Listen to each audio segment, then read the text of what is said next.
Nikhuleke kwamadlanduna inkosi esihlangene ngayo inkosi yakwamtuli ngiphinde ngikhuleke emakhosini onke akwaZondi akhona aholwa inkosi uMelusi Zondi uphinde abe yishansela ehlanganisa indlunkulu kaZulu inkosi bonke bakwaZulu namakhosi onke amazwe omhlaba lisazobhubha.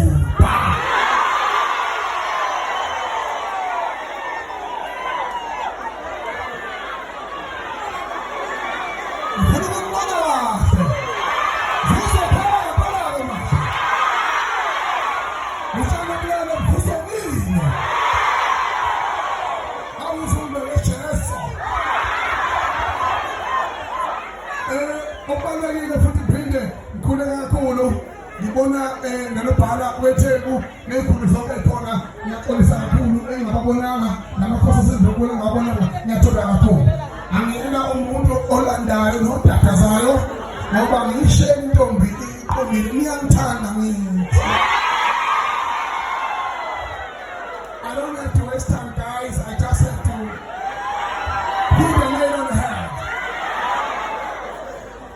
Okubaluleke kakhulu sibonge okwenziwe i-foundation yenkosi inkosi Melusi Zondi Foundation ukuthi ekubona kubalekile ukuthi emveni kokuba isilo simkhombile ukuthi abe yiso lesigodlo abe yiso likaZulu ukuthi athathe uhambo lokuhambela amakhosi ahambele amakhosi abheke inkinga ebhekene nawo emakhosini abheke inkinga amakhosi abhekene nazo nabantu abavuza amathe bevuzela isihlalo beconsa amathe akwazi ukuthi ayibone lo mbhodoli ephazamisa inkosi.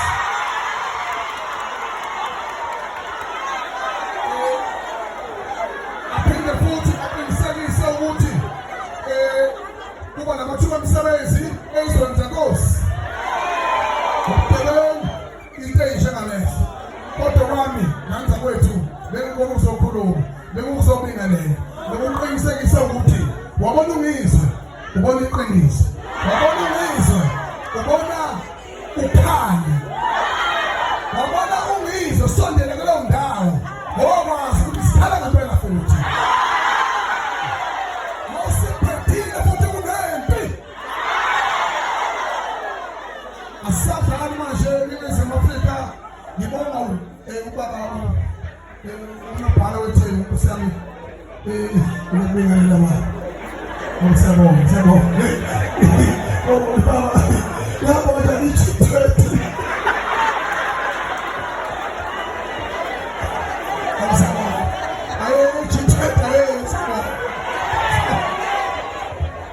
kakhulu ubaba uNciki okhona phakathi kwethu kuhlonipha ubukhosi kuyinto kakhulu umholi siyathokoza kakhulu.